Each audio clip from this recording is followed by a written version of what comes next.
James, would you say that during neo-shamanic breathwork, we can directly experience aspects of the shadow or the unconscious?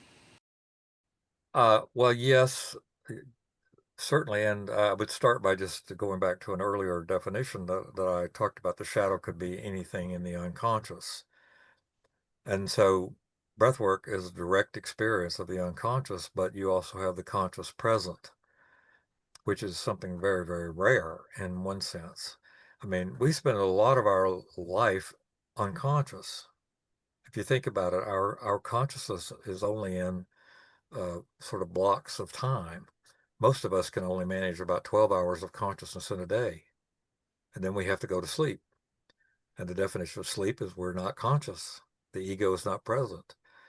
Something is still operating because it produces these incredible, fantastic things called dreams. And you can learn through dream work, and this is what some of the early pioneers like Freud and Jung were doing, was using the dreams as investigatory techniques to try to map out this whole area of the unconscious. They happen to have very different views on it.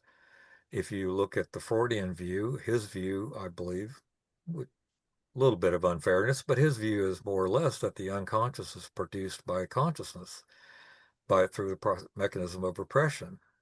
That theoretically, if you weren't repressing things that were incompatible with your consciousness, or that were too traumatic for you to stand to have in your consciousness, that got repressed, you probably wouldn't have an unconscious. But Jung, particularly because of his early experience as a psychiatrist, not a neurologist, and having worked with people in extreme states of consciousness, and also I frankly think Jung was better read. Jung really truly believed that the unconscious was the matrix out of which consciousness arose, not the other way around. So that's a really radical shift. But when you have an experience of something like breath work and you actually experience your own unconscious, for one thing, it's no longer just a term or a concept to you. It's actually becomes, uh, uh, if you do enough of it, especially, it becomes quite evident that there's this gigantic, unplumbed area of even your own personal unconscious, much less the collective unconscious, that uh, I think the breathwork does a fantastic job of introducing you to that fact that you have an unconscious and that there are contents or living contents in that unconscious. So in that sense, it begins to open you up to the possibility of something like shadow work. Now, if you add Jung's differentiation around shadow work to that understanding, you may very well begin to see that some things that you would experience in a non-ordinary state are actually your shadow, even though that experience at the time didn't necessarily tap you on the shoulder and say, "Oh, I'm your shadow."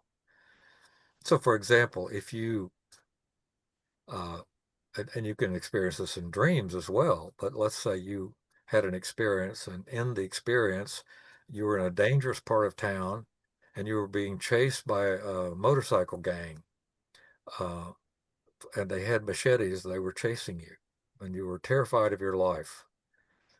Well, that's interesting and scary and frightening, and maybe we might even call it a nightmare. But if you actually do work with that, you find out that, well, it's very possible that that motorcycle group is representing some aspect of your shadow. And in the dream or in the experience in the breath work, your that imagery is coming to you to show you that there is some part of you that the ego itself is defended against, that you're afraid of. So in that sense, it begins to open you up to what is shadow. And then even beyond that, you begin to open up to discovering your shadow, not just in experiential processes such as holotropic breath work, but actually in everyday life. You learn about the process of projection, where unowned aspects of ourselves we tend to project out onto the world and we see it in front of us. So we meet our shadow every day in the form of conflicts in relationships, in the form of uh, things we're very judgmental about, for example.